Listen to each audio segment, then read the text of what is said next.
Hello and welcome back dear students. तो आज हम क्लास 10th एनसीईआरटी मैथमेटिक्स के चैप्टर 4 क्वाड्रेटिक इक्वेशंस की एक्सरसाइज 4.2 का सेकंड क्वेश्चन इस वीडियो में डिस्कस करेंगे।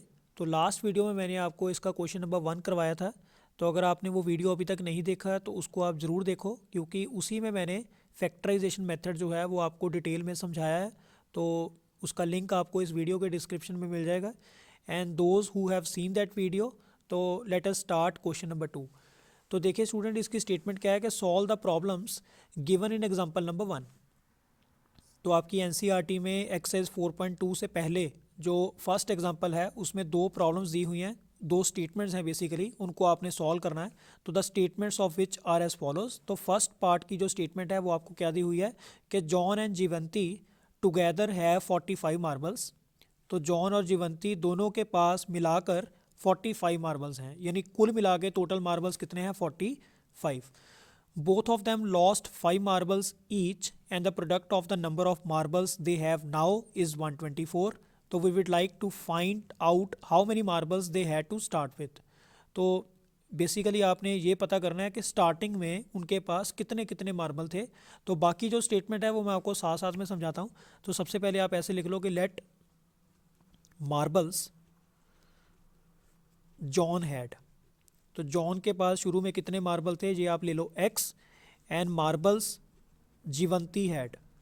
अब देखिए स्टूडेंट, यहाँ पे टोटल जो मार्बल्स हैं वो आपके पास क्या हैं, टोटल मार्बल्स वो आपको दिया हुआ है क्वेश्चन में, they are given to be 45। तो क्योंकि टोटल 45 हैं उसमें से जॉन के पास एक्स हैं, तो जीवंती के पास डेफिनेटली कितने होंगे, टोटल में से जॉन के मार्बल्स आप निकाल दो, बाकी जो मार्बल हैं वो किसके पास होंगे, जीवंती के पास। तो ये जो एजम्पशन है ये तो हमने यहाँ पे कर दी। अब आगे लिखा है कि both of them lost 5 marbles each, कि दोनों के यानी दोनों मेंबर्स के पाँच पाँच जो मार्बल हैं वो क्या हो गए, लॉस्ट, गुम गए। तो अब देखो उनके पास मार्बल कितने बचे। तो नाउ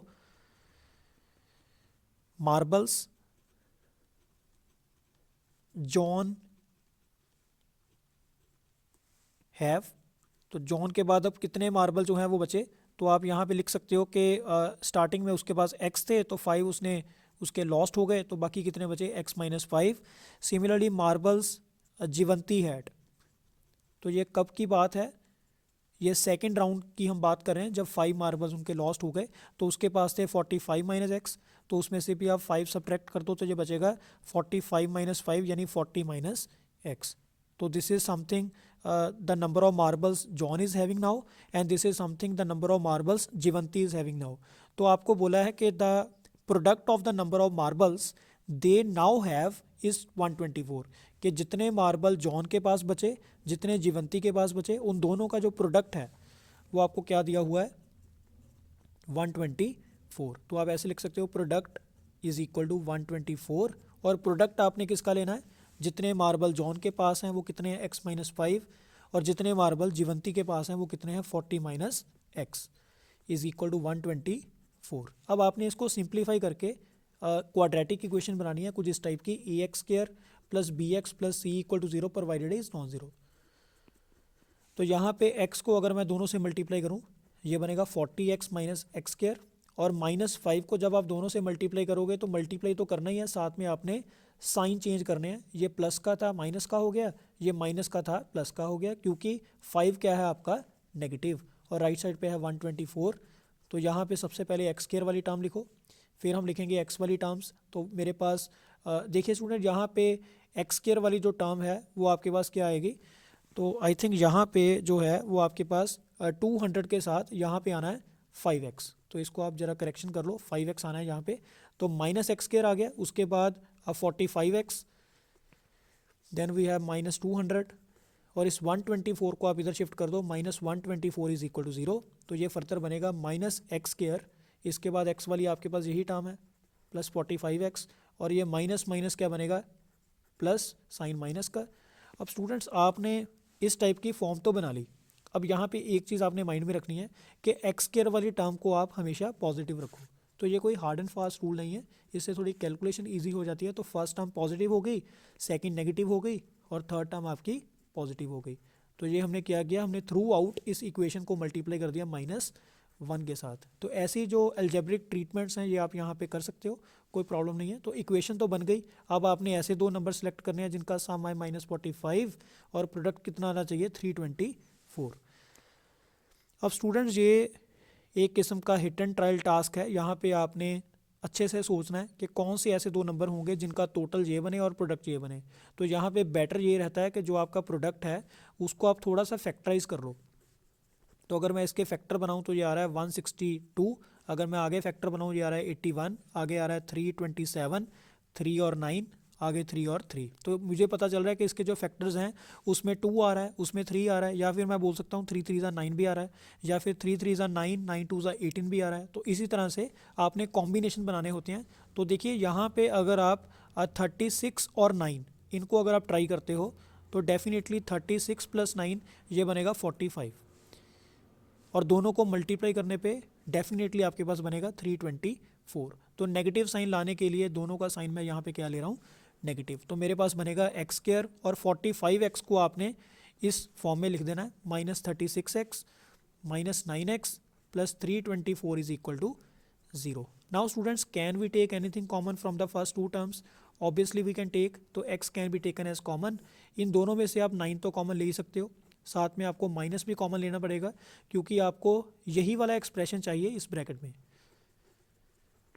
तो अब x - 36 इन वन ब्रैकेट और x - 9 इन सेकंड ब्रैकेट। तो यहाँ से आपके पास x की जो है वो दो वैल्यूज़ आ रही हैं। फर्स्ट वैल्यू आपके पास आ रही है 36 और सेकंड वैल्यू आपके पास क्या आ रही है 9। तो यहाँ पे आप फाइनली लिख सकते हो कि हैंस नंबर ऑफ मार्बल्स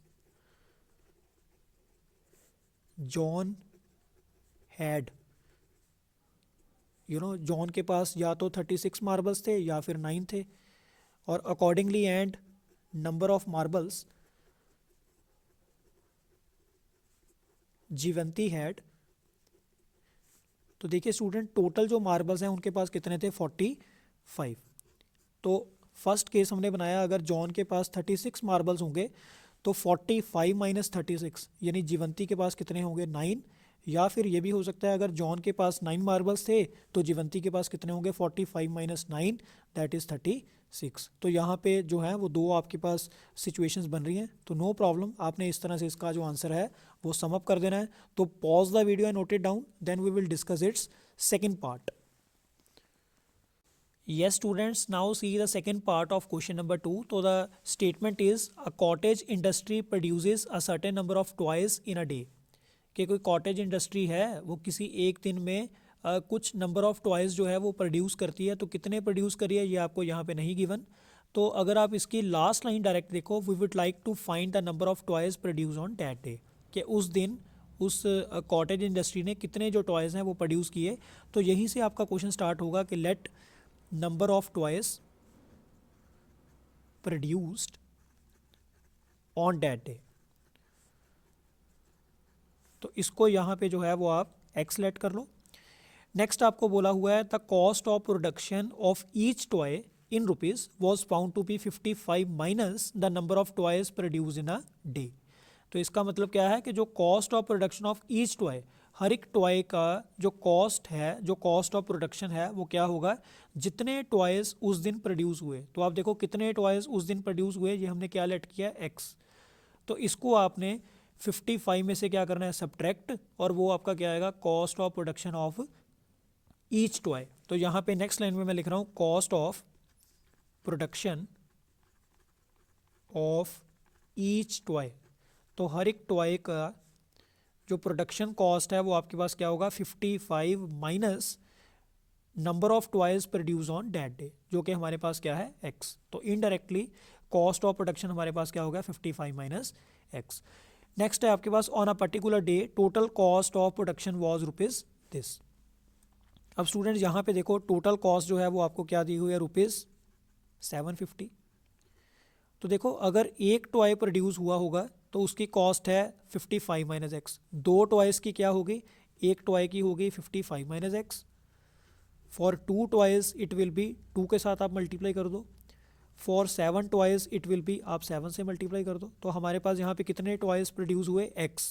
तो वहाँ पे आपने क्या करना है x से मल्टीप्लाई, तो x को आपने मल्टीप्लाई करना है 55 माइनस एक्स के साथ, और यही है हमारी यहाँ पे कंडीशन जो कि हमने इवेल्युएट करनी थी, तो वो हमने कर ली।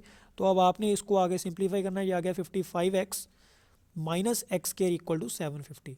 अब जैसे कि स्टूडेंट्स मैंने आपको बोला है कि एक्स स्क्वायर वाली टर्म को आपने हमेशा पॉजिटिव रखना है, तो आप एक काम करो, दोनों को उधर शिफ्ट कर दो, तो एक्स स्क्वायर उधर जाके पॉजिटिव, 55 उधर जाके नेगेटिव, तो 55x नेगेटिव हो गया, और ये 750 तो उधर ही है, और यहाँ पे क्या आ जाएगा 0। तो नेक्स्ट स्टेप में अब आपने यहाँ पे लिख लेना है s और p की वैल्यू, तो s हमारे पास आ रहा है -55 और p की वैल्यू हमारे पास क्या आएगी 750। अब आपने दो ऐसे नंबर सेलेक्ट करने हैं जिनका सम बने -55 और प्रोडक्ट 750। तो स्टूडेंट यहाँ पे अगर आप थोड़ा सा दिमाग लगाओ तो यहाँ पे नंबर्स आ रहे हैं -30 और -25, क्योंकि 25 इंटू 30 बनेगा 750, माइनस माइनस कैंसिल आउट। तो आगे बनाते हैं इसके फैक्टर, ये बनेगा x square minus 30x minus 25x plus 750 is equal to 0। तो from the first two numbers x can be taken as common, तो inside we are left with x minus 30, यहाँ से इन दोनों में से 25 तो कॉमन आ ही रहा है, तो आप एक काम करो माइनस भी कॉमन कर लो, सो दैट के we get the same expression which we have in the first bracket। तो यहाँ पे x minus 30 in one bracket और x minus 25 in second bracket, और इक्वल आपने किसके करना है इसको 0 के। तो यहाँ से x माइनस 30 या तो 0 होगा और या फिर x माइनस 25 0 होगा। तो आपके पास x की दो वैल्यूज़ आ रही हैं, एक आ रहा है 30 और दूसरी x की वैल्यू आपके पास क्या आ रही है 25। And what was x was representing number of toys produced on that day. तो आपने नेक्स्ट लाइन में लिख देना है कि hence number of toys produced on that day was either 30 or it will be 25। तो student this was the required solution of second part of question number 2। तो यहाँ पे आपने मेन जो है वो आपने मेहनत करनी है फैक्टराइजेशन के ऊपर, कि नंबर आपने कौन से सिलेक्ट करने हैं, क्योंकि एग्ज़ाम में आपके पास इतना टाइम नहीं होगा कि आप एक क्वेश्चन को जो है वो 30 मिनट्स 35 मिनट्स आप वहाँ पे डिवोट करो। तो यहाँ पे आपने प्रैक्टिस करनी है, सो दैट कि आपका पर क्वेश्चन टाइम जो है वो रिड्यूस हो। तो नेक्स्ट वीडियो में मैं आपको और बहुत ही इंटरेस्टिंग क्वेश्चन करवाने वाला हूँ, क्वेश्चन नंबर 3 और 4। तो मिलते हैं बहुत ही जल्दी नेक्स्ट वीडियो में। तो till then revise this topic properly. तो thank you very much students, thank you very much.